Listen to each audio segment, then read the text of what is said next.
સમાજમાં અનેક લોકોને કેન્સર થાય છે.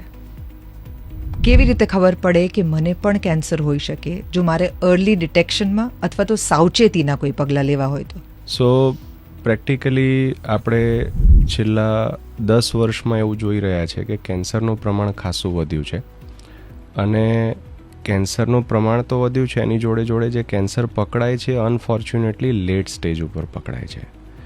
અમારી પાસે ઘણા બધા પેશન્ટ્સ એવા આવે છે કે સાહેબ બીમારી તો પકડાય પણ આટલું મોડું કેવી રીતે થઈ ગયું. અને અનફોર્ચ્યુનેટલી જ્યારે બીમારી મોડા તબક્કે પકડાય છે ત્યારે એના રિઝલ્ટ સારા નથી હોતા. આપણે રૂટીન ઇંગ્લિશમાં શબ્દ યુઝ કરીએ છીએ કે ટાઈમ ઇઝ મની, પણ અમે કેન્સર માટે એવું કહીએ છીએ કે time is life. It is actually much more important then money. સમય પર નિદાન થશે તો તમારા કેન્સરના રિઝલ્ટ્સ બહુ જ સારા આવશે. સમય પર નિદાન કરવા માટે ઘણા બધા કેન્સર માટેના સ્ક્રીનિંગ ટેસ્ટ પણ અવેલેબલ છે. અનફોર્ચ્યુનેટલી આપણી જનતાને એ ટેસ્ટ વિશે આઈડિયા નથી.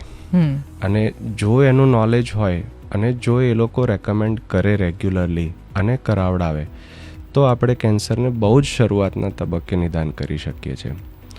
મેં મારા નોલેજમાં ઘણા બધા ડૉક્ટર્સને જોયું છે જે રૂટીનમાં રેકમેન્ડ કરતા હોય છે, પણ પેશન્ટ શું વિચારે છે કે મને તો કંઈ પ્રોબ્લેમ જ નથી, હું ટેસ્ટ શું કામ કરાવું.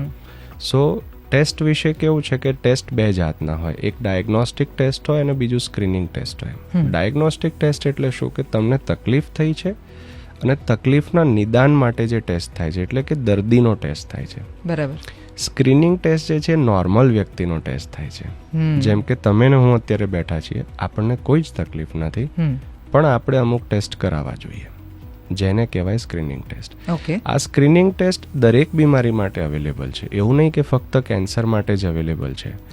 તમે છેલ્લા થોડા વર્ષોમાં જોયું હશે કે જીમમાં કે સ્પોર્ટ્સ ગ્રાઉન્ડ ઉપર ક્રિકેટ રમતા, એક્સરસાઇઝ કરતા ઘણા બધા સેલિબ્રિટીઝ અને યંગ વ્યક્તિઓ on spot they have died. Yes, that was cardiac death.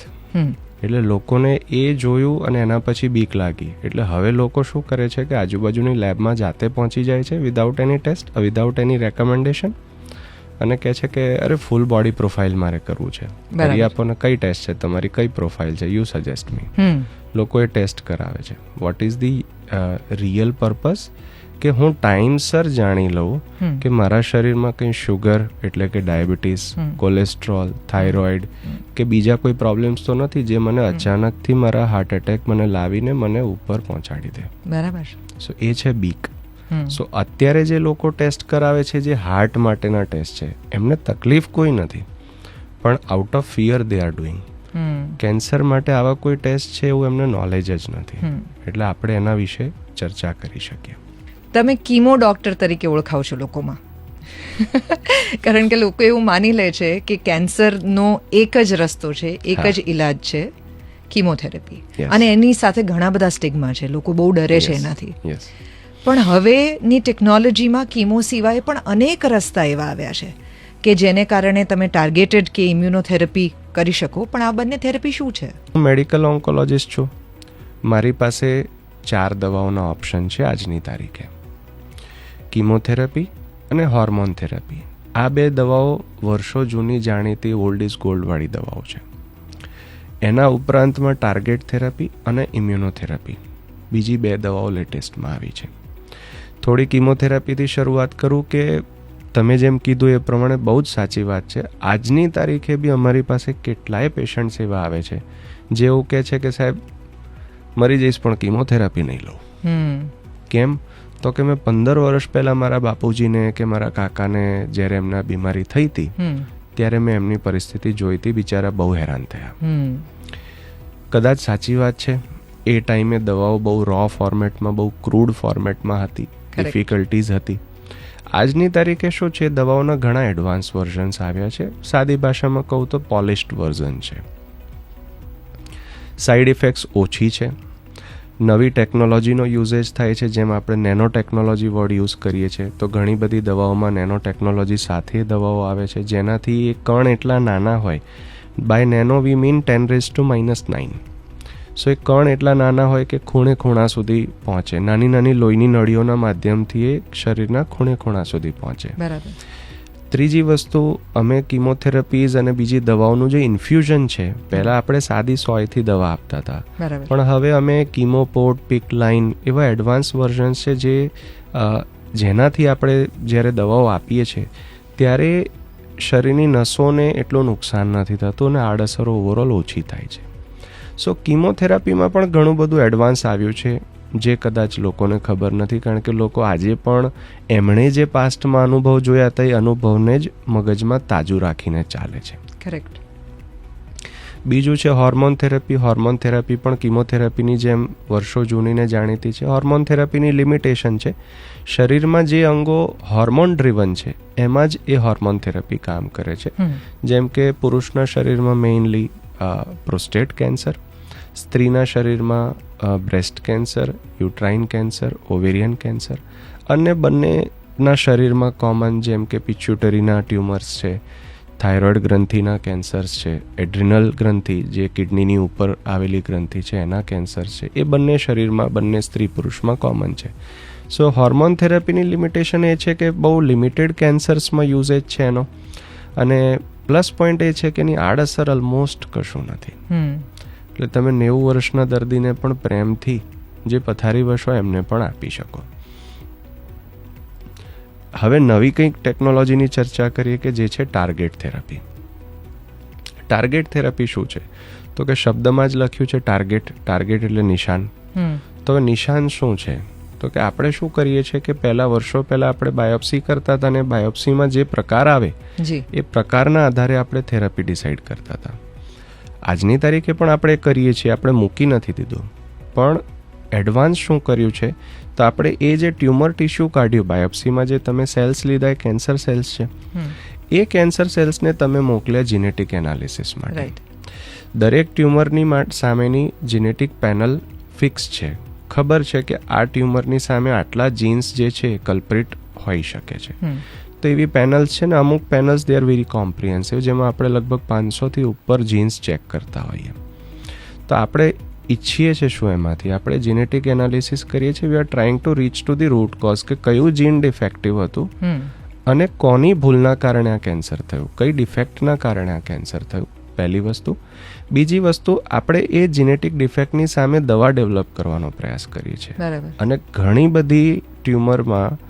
બધા ટ્યુમરમાં ઘણા બધા જીનેટિક મ્યુટેશન્સની સામે દવાઓ ઓલરેડી માર્કેટમાં છે. And results are so excellent, સો મિરેક્યુલસ. જે કિમોથેરાપીની દવાઓમાં તમને વાળ જતા રહેશે, મોઢામાં ચાંદા પડશે, ભૂખ નહીં લાગે, નબળાઈ આવશે, જે આડઅસરો આપણે રૂટીનમાં જોતા હોઈએ, ઓલમોસ્ટ એવી કોઈ જ આડઅસરો નથી હોતી. હોય છે આડઅસરો પણ બહુ જ માઇનર. એ વ્યક્તિ તમારી ને મારી વચ્ચે જીવતું હોય અને રૂટીનમાં દવા લેતું હોય, તમને ખબર પણ ના પડે કે આ વ્યક્તિને કેન્સર છે ને એની દવા ચાલુ છે. That is the beauty of target therapy. થોડું આનાથી એક સ્ટેપ આગળ વધું તો છે ઇમ્યુનોથેરાપી. ઇમ્યુનોથેરાપી શું છે? તો અગેન સાદી ભાષામાં સમજાવીશ કે ઇમ્યુન થેરાપી એટલે કે આપણા જ શરીરની જે ઇમ્યુનિટી છે, રોગ પ્રતિકારક શક્તિ, આ દવા એને કેમિકલી મિકેનિઝમમાં ડિટેલમાં નહીં જવું, પણ આ દવા એને આપણા શરીરની પોતાની જ ઇમ્યુનિટીને બૂસ્ટ કરે છે. અને તમારી શરીરની ઇમ્યુનિટી જો બૂસ્ટઅપ થાય અને દવાનો ટેકો મળે તો રિઝલ્ટ્સ આર મિરેક્યુલસ. બિલકુલ. અને અગેન ઇમ્યુનોથેરાપીમાં પણ વાળ ઉતરે કે પછી બીજી મેજર સાઇડ ઇફેક્ટ્સ બહુ ઓછી છે.